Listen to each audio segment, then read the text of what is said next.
नमस्कार दर्शकों, मैं ज्योति शर्मा बहुत स्वागत करती हूं आप सभी का हमारे बेहद खास कार्यक्रम संत वाणी में। भारत एक ऐसा देश जो साधु संतों की भूमि है। भारत का इतिहास साधु संतों, ऋषि मुनियों से जुड़ा हुआ रहा है और इसी भारत में ना जाने कितने ही संत आए जिन्होंने हमारे देश को विश्व गुरु बना दिया। और आज हमारे इस खास कार्यक्रम में हम आपको सुनाएंगे एक संत की वाणी, किस तरह से उनका जीवन अध्यात्म की ओर गया, किस तरह से उन्होंने लोगों के बीच पहुंचाया कि धर्म क्या है। और स्वागत करना चाहूंगी मैं राज राजेश्वर गुरु जी का। गुरु जी, बहुत स्वागत है आपका खास कार्यक्रम में। तो बिल्कुल दर्शकों, हमारे इस खास कार्यक्रम की शुरुआत करें, लेकिन सबसे पहले आपको बता दूं कि गुरु जी का लंदन में भी आश्रम है, जो उन्होंने वहाँ पर चर्च लिया और उसको बाद में वहाँ पर मंदिर में या आश्रम के रूप में तब्दील किया। आज वहाँ पे हजारों लाखों की संख्या में लोग आते हैं और वहाँ पर आकर भारत से जुड़ा हुआ हर एक त्योहार लंदन में भी मनाया जाता है, बहुत खुशी के साथ, बहुत उत्साह के साथ। तो चलिए करते हैं कार्यक्रम की शुरुआत और गुरु जी से बात करते हैं, गुरु जी के बारे में और भारत देश के बारे में। गुरु जी, सबसे पहले आपसे जानना चाहूँगी कि आपका रुझान किस तरह से अध्यात्म की ओर बढ़ा। देखो, जीवन में किसी को डॉक्टर बनना है तो यूनिवर्सिटी में जाना पड़ता है जी।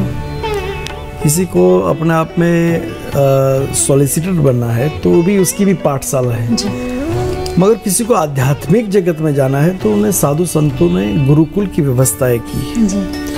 और परंपराओं से देखा जाए तो गुरु की परंपराओं में गुरु सोचता है, समझता है कि ये व्यक्ति को आगे बढ़ने के लिए मैं तैयार करूं, और उसमें 50 लोग होते हैं तो 5 लोग तैयार होते हैं। तो मेरे जीवन में मेरे सदगुरुदेव परमहंस स्वामी निखिलेश्वरानंद जी, जो डॉक्टर नारायण श्रीमाली जी के रूप में जाने गए, तो 13 साल की उम्र में मेरी दीक्षाएं हुई और फिर मेरी गति को आगे लेकर के मेरी रुचि रही मंत्र शास्त्र से लेकर कुंडलिनी शक्ति, भारत विज्ञान के ऊपर रुचि रही।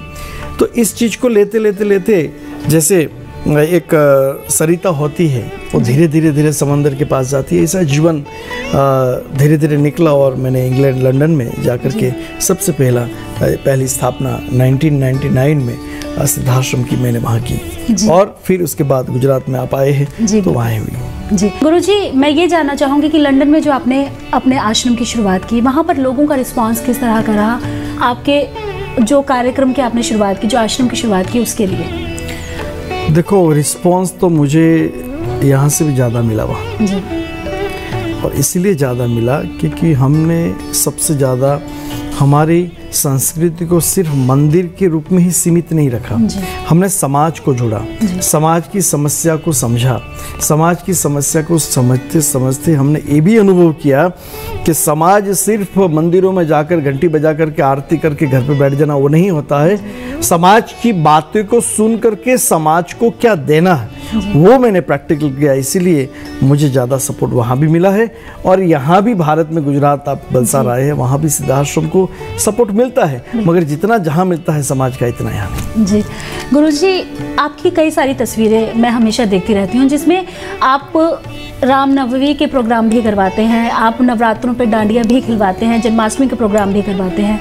तो वहाँ पर मैं देखती हूँ कि बहुत सारे वहाँ के लोग भी वहाँ पर जुड़े होते हैं। तो ये कह सकते हैं कि वहाँ के लोग भी अध्यात्म से पूरी तरह से जुड़ रहे हैं। देखो, हमारे भारत के लोग तो जुड़ते ही हैं। I give you one good example मैं अगर देना चाहता हूँ कि ड्यूरिंग द नवरात्रि पीरियड में हमारे पुलिस कमांडर जो अभी बात करके गए, तो उनको तो कोई हमारी भारतीय संस्कृति से तो लेना देना नहीं है, फिर भी वो 2-2 घंटे वो नवरात्रि में गरबा करते हैं जी। इसका मतलब ये है कि हमारी भारतीय संस्कृति बहुत कुछ दे रही है समाज को, जिसमें आर्ट हो, कल्चर हो, अपने आप में उत्साह हो, संगीत हो, सभ्यता हो, संस्कृति हो, ये सब चीज को साथ में लेकर के करती है, तो अपने आप में लोगों को फायदा तो है ही जी। गुरुजी, अगर आपसे मैं ये जानना चाहूँ कि धर्म क्या है, तो आप किस तरह से इसे परिभाषित करेंगे? बहुत अच्छी बात है। अभी हम एक चैनल पे थे और चर्चा कर रहे थे कि व्हाट इज द धर्म। संस्कृत में लिखा है धर्म धारयति सह धर्म, जो चीज को आप धारण कर लेते हो। एक लड़की एक पराया लड़के के साथ शादी करती है तो उसको तो जानती नहीं सालों से, मगर एक ही पल में समाज के सामने शादी कर ली, और समाज के सामने शादी करने के बाद वो लड़की पराये घर में उनको अपना मान लिया। 7 जन्मों तक उन्हीं को अपना मानेंगे। ठीक है, उनको अपना मान लिया। उनको अपना मानने का मतलब क्या है? धारयति सह धर्म, यानी कि उनको धारण कर लिया अपने जीवन में जी। तो धर्म का सीधा साधा अर्थ है जिनको हम धारण कर रहे हैं। Doesn't matter they are Hindu, Christian, Sikh, ईसाई, व्हाटएवर, जिसको हम धारण करते हैं उसको धर्म। आप देखो, राम जी के भक्त राम जी के धारण करते हैं जी। कृष्ण माता जी के माता, मगर उसका मतलब ये नहीं है कि जो राम जी की पूजा में हमारा फेथ है तो कृष्ण की पूजा वाला वह गलत है। बिल्कुल।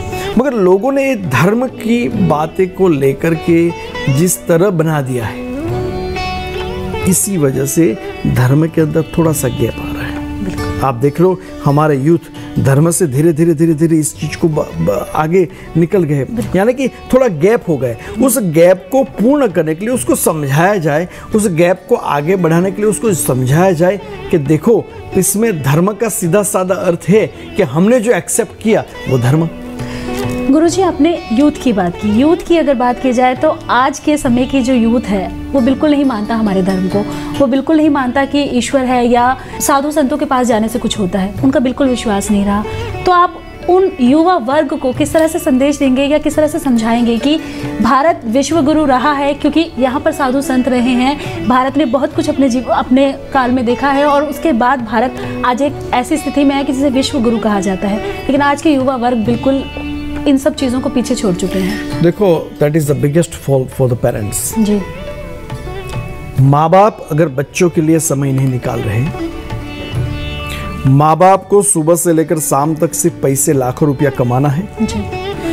अच्छी अच्छी गाड़ी में घूमना है, अच्छा सब कुछ सुख होना चाहिए, बाह्य सुख भी जरूरी, मगर जो संस्कार की बूंद अपने बच्चों को पैदा करने के बाद उसको अगर आधा घंटा देना चाहिए वो नहीं दे रहे। So because of that the youth is keeping little bit distance between the faith and themselves। दूसरी बात है, धर्म गुरु है, धर्म गुरुओं को यूथ को सबसे पहले सिखाना चाहिए, because the youth is our future.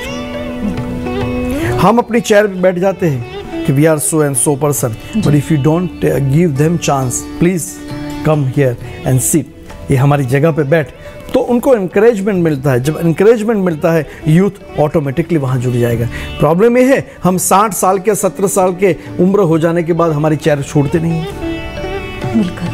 ठीक है ना, we are the leader, yes, give them chance. जब यूथ को चांस देखो, तो मेरा मानना ये है, मैं किसी को अपने आप में डिसक्रेडिट करना नहीं चाहता हूँ, मगर जो समस्या का प्रश्न आपने पूछा, उसके गैप को पूरा करने के लिए एक ही बात है, आप उनको चांस दो। जब आप उनको लीडर बनाओगे तो यूथ अपने आप में जुड़ते जाएगा।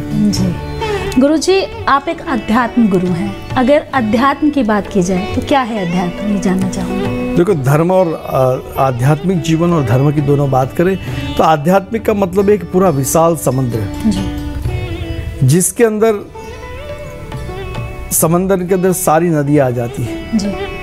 और धर्म एक ऐसी बात है, अलग धर्म की अपने में तालाब जैसी बात है जी।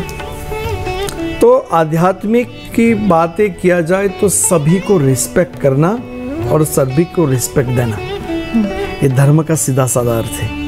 और इस चीज़ों में हम पूर्ण रूप से देखा जाए, अगर वो ब्रॉड माइंड के हम रहोगे तो धर्म अपने आप में साथ में रहेगा, आध्यात्मिक जीवन की जो चेतना है वो जीवन में रहेगी जी। और आध्यात्मिक तो ये भी नहीं है कि ये जाति का है, ये पाति का, वो है ही नहीं। आध्यात्मिक भगवान सूर्य और चंद्र की बात है, वो प्रकाश देता है सबको, वैसे ही आध्यात्मिक जीवन है जी। गुरुजी, अगर आज के समय की बात की जाए तो बहुत सारे गुरु हैं जिन्हें हम जानते हैं, जिन्हें हम देखते हैं, लेकिन किस तरह से हम एक सच्चे गुरु को ढूंढ सकते हैं या किसी सच्चे गुरु पर हम विश्वास कर सकते हैं? आप सोने को खरीदने के लिए जाते हो तो कैसे विश्वास करोगे सोना है? उसको घिसना पड़ता है जी। वो घिसोगे तो पता चलेगा कि ये सोना है कि पित्तल है। बिल्कुल। और लोग माला को धोती और कपड़े पहन कर देखते ये बहुत बड़े गुरु आ गए जी। और वहाँ उसको अट्रैक्शन हो गया। जैसे कि एक जंगल में एक प्रकाश है और वहाँ सभी जीव जंतु जाते हैं, जैसे प्रकाश को देखते जहाँ अग्नि है तो जैसे अग्नि में चले गए वो मर जाते हैं। बिल्कुल। तो हमारी कमी ये है, आई रिस्पेक्ट एवरीवन, हम सभी गुरु धर्मों को भी प्रणाम करना चाहता हूँ, मगर गुरु को धारण करने से पहले भी आज के कलयुग में उनको 2 बार अपने आप में देखना चाहिए जी। गुरु को। जैसे आदि शंकराचार्य की बात करें तो पाद पद्म में जैसे शिष्यों ने शंकराचार्य को अपने आप में दूध में कांच घोट करके पिला दिया। तो उस वक्त ये बातें थी कि भाई शिष्य बनाओ तो अपने पहचान करके बनाओ कि ये चेला सही है कि नहीं है जी। तो आज का जो कलयुग है उसमें वो भी परंपरा शिष्य के लिए भी आती है। गुरु को धारण करते हो, कम से कम वो धारण करो। वो क्या करता है वो मत देखो, वो क्या कर रहा है और क्या कहना चाहता है उसको फॉलो करो, तो मेरे ख्याल से जीवन में दुखी नहीं होगी। जी। गुरुजी, गुरु की पहचान किस तरह से ये तो आपने बता दिया, लेकिन कई भक्त भी ऐसे हैं जिनका अगर एक जगह काम नहीं बना तो वो दूसरी जगह जाने के लिए तैयार हो जाते हैं कि इन गुरु से मेरा काम सिद्ध नहीं हुआ, मैं दूसरे गुरु के पास जाकर देखता हूँ किस तरह से मेरा काम सिद्ध होगा। तो ऐसे भक्तों को क्या कहना चाहिए? Guru is not the solicitor. जी। Solicitor only you have to pay for some work and then you have to change. जी। गुरु, द प्रिंसिपल गुरु की ये है कि गुरु अंधकार से प्रकाश की ओर ले जाने की शक्ति। जी। अगर सेक्टर 5 में आना है और मैं सेक्टर 10 में हूँ जी।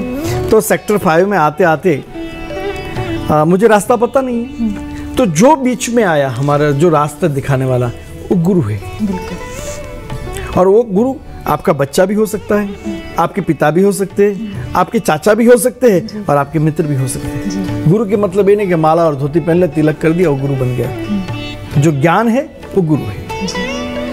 गुरुजी, अगर धर्म के आधार पर जीवन को जीने की बात की जाए तो एक व्यक्ति किस तरह से धर्म के आधार पर अपने जीवन को जी सकता है?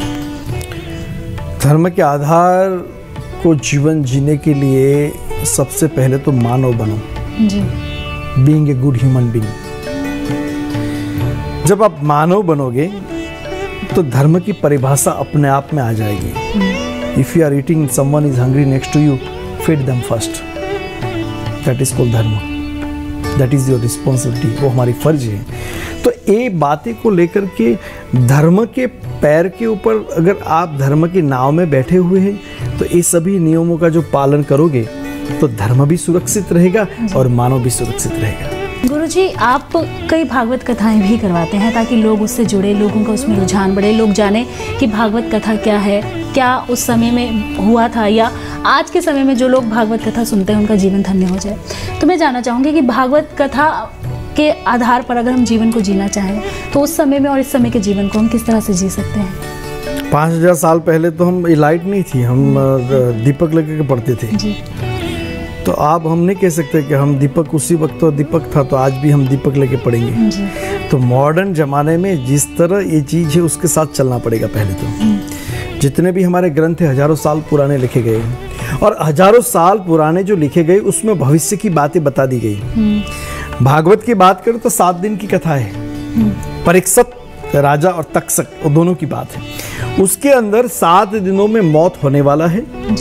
Everyone is going to born in 7 days, Monday to Sunday, and everyone is going to die in between Monday and during the Monday to Sunday. So 7 दिनों के अंदर हमारा जीवन कैसे सुधार सके जी। इसका पूरा संदेश समाज को मिले, इसीलिए हम एक कथा का आयोजन करते हैं कि बार बार याद कराने के लिए। एंड इसी preaching is a food for the mind and soul. You are washing your clothes, you are washing your body, you are washing your hair. How to wash your soul? Only with the prayers and preaching. So that is वही तो main बातें है कि जो जीवन के अंदर कथा, कीर्तन, आराधना, उपासना जैसी चीज हमारे साथ रहेगी तो हम भी अपने आप में एक शांति का वातावरण प्राप्त कर सकते हैं। जी। गुरुजी, अगर ईश्वर की प्राप्ति की बात की जाए, क्या आज के समय में हम ईश्वर की प्राप्ति हो सकती है? In the Bible, someone asked Jesus Christ, "Where is the God?" So Jesus Christ said, "Just follow me." ईश्वर की प्राप्ति की जब बातें की जाती है तो जिन महान योगियों ने भगवान को देखा है और कई महान योगियों ने भगवान की अनुभूति की है। ईश्वर की प्राप्ति होना यानी कि मोक्ष की प्राप्ति करना। जीवन में सब कुछ प्राप्त हो जाने के बाद संतुष्ट हो जाए जीवन, उसके बाद ईश्वर की प्राप्ति हो सकती है। मगर हमारा जीवन संतुष्ट होता ही नहीं है, आज हमारे पास एक माइक्रा गाड़ी है तो कल मर्सिडीज चाहिए, कल मर्सिडीज चाहिए तो रेंज रोवर चाहिए, रेंज रोवर चाहिए तो रोल्स रॉयस चाहिए। तो इच्छा विहीन पशु, हमारी इच्छा ही पूर्ण नहीं हो रही है। जो हमारे पास सब कुछ है बावजूद भी हम अधूरे हैं, तब ईश्वर नहीं मिलेगा। जो है वो सब कुछ है, ऐसा अगर विचार की धारा बदल दी जाए तो ईश्वर की प्राप्ति हो सकती है। जी, तो ये कहा जा सकता है कि अगर हम अपने विचारों को बदलें तो हम ईश्वर की प्राप्ति कर सकते हैं। अगर हम अपनी इच्छाओं को रोकें तो हम ईश्वर की प्राप्ति कर सकते हैं। गुरुजी, इसके साथ ही जानना चाहूँगी कि हम एक जीवन जो जीते हैं, पैदा होने से लेकर 60 वर्ष की उम्र तक 16 संस्कार एक बच्चे के होते हैं, गर्भ में ही संस्कार शुरू हो जाते हैं। लेकिन आज के समय के जो लोग हैं, जो युवा वर्ग हैं, वो संस्कारों से विहीन हो चुके हैं। संस्कारों से उनका कोई लेना देना नहीं है। पहले जहाँ सुबह उठकर सबसे पहले माता पिता के पैर छुए जाते थे, आज मम्मी को बोला जाता है बाय मम्मी, और जब सुबह उठने का समय होता है उस वक्त बच्चे घर लौटते हैं। तो हमारे देश में जो ये पाश्चात्य सभ्यता को अपनाया जा रहा है, इसके लिए आप क्या कहेंगे? उससे लिए आपने पहले ही बताया कि हमारा भारत विश्व गुरु है जी। तो विश्व गुरु के साथ साथ विश्व गुरुओं के जो प्रेजेंटर्स हैं, उनको सबसे पहले वो सिखाना चाहिए हमारे यूथ को जी।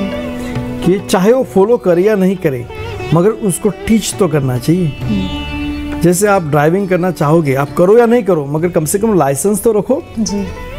बच्चे इस चीज को फॉलो या करे या नहीं, 16 संस्कार क्या है उसको जब पढ़ाने की बात घर में ही स्टार्ट करोगे तो अपने आप में ये समस्या रहेगी नहीं जी। तो the main responsible is the spiritual leaders, gurus, parents and all the universe. उसमें किसी का दोष ही नहीं देंगे, हम यूथ को तो दोष देंगे नहीं। हम यही बताएंगे कि यूथ की गैप आ गई है, मगर यूथ को अपने आप में साथ में जोड़ दो तो समस्या मिट जाएगी जी। गुरुजी, अगर बात की जाए धर्म की और राजनीति की, तो क्या धर्म को राजनीति से जोड़ा जा सकता है? Politics and religion, if they work together, I think so they can make better world.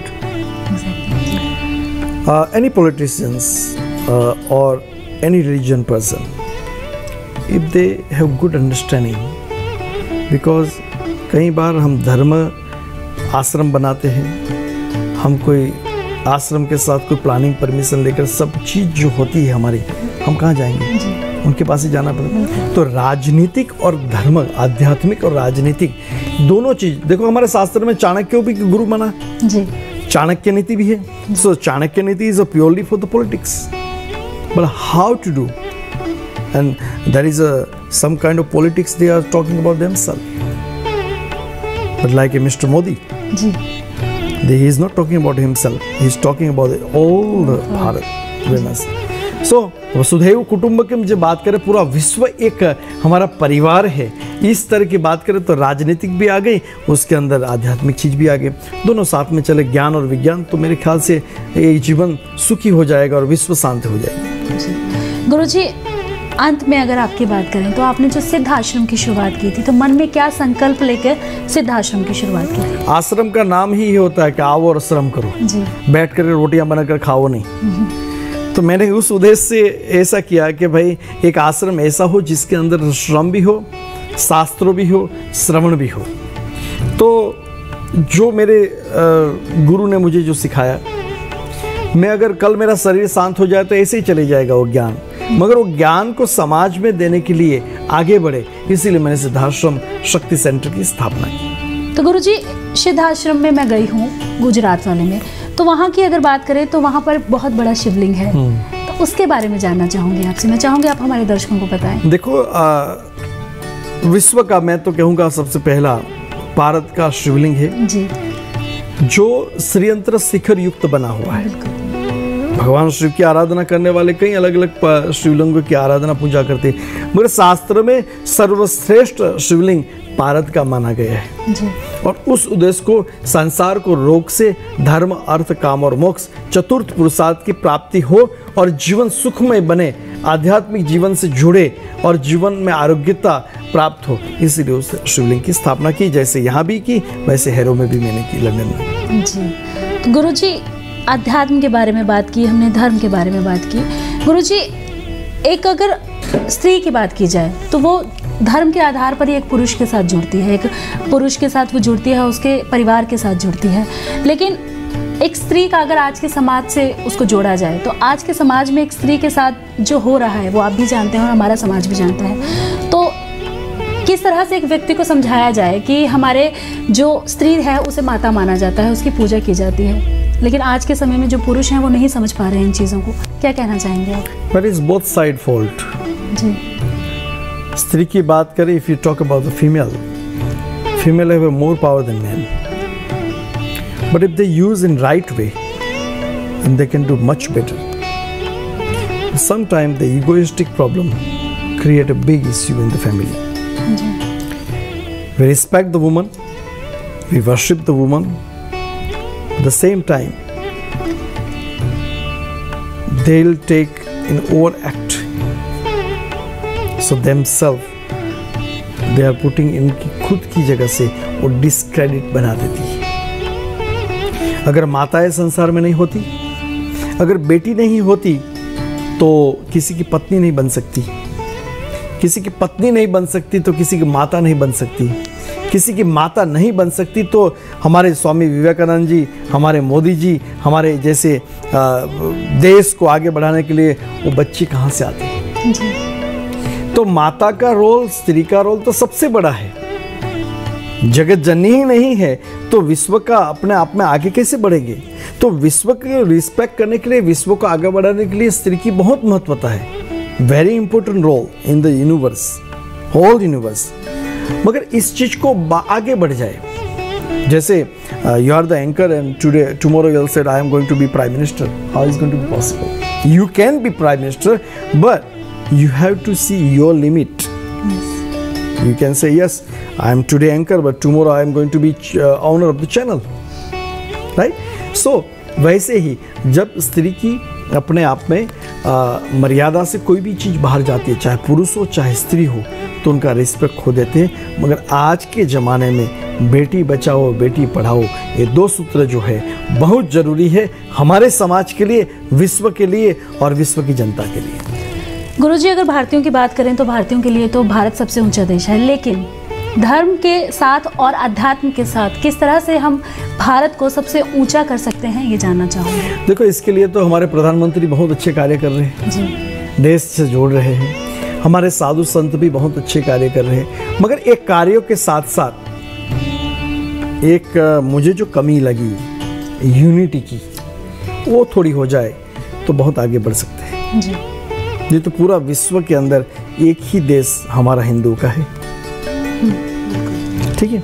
अन्य लोगों को देखो जी, इसकी कमी कहाँ से आई? There is no unity. So before we talk about anything you have to create the unity, then you will be successful. Otherwise बैठ करके राम नाम का जाप करो जी। गुरुजी, हमने देखा है अपने देश को, हम जानते हैं अपने देश के बारे में, लोग अध्यात्म से पीछे भाग रहे हैं। स्त्री हो, पहले जहाँ पहली रोटी गाय को खिलाई जाती थी, आज पहली रोटी हस्बैंड के लिए पैक की जाती है। तो किस तरह से जो लोग हैं वो धर्म से, अध्यात्म से दूर होते जा रहे हैं, उनके लिए क्या कहेंगे? देखो, गाय की रोटी की बात करिए, पत्नी पति के लिए रोटी नहीं बनाएगी तो किसके लिए बनाएगी जी? ठीक है, गाय यहाँ है हमारे पास, अगर विदेश में गाय नहीं है तो पति ही परमेश्वर है जी।